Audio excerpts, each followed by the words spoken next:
In novels, they don't say I love you. जहां सिकंदर ने कहा, तुम मेरी बीवी हो और मेरे लिए बहुत खास हो, वजदान मुस्तफ़ा ने कहा, जब से आपको हिफ्स किया है खुद को भूल गया हूँ।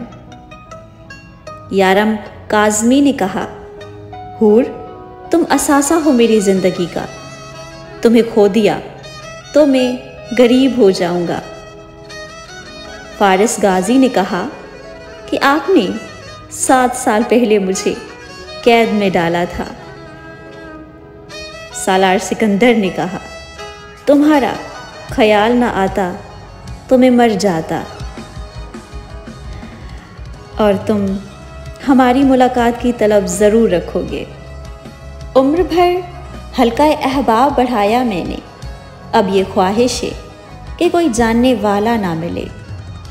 उसे कहना कि सर आँखों पर अब तर्क ताल्लुक़ भी, उसे कहना कभी पहले तुम्हारी बात टाली है।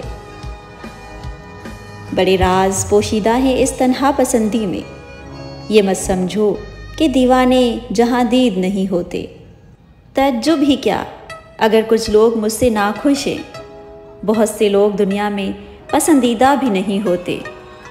ए मोहब्बत, खुदा तुझे इज़्ज़त बख्शे, तेरी इब्तदा हंसी मजाक और इंतहा संजीदा है। उस शख्स के सिवा तेरी हकीकत कोई नहीं जान सकता जिसका तुझसे सामना हुआ।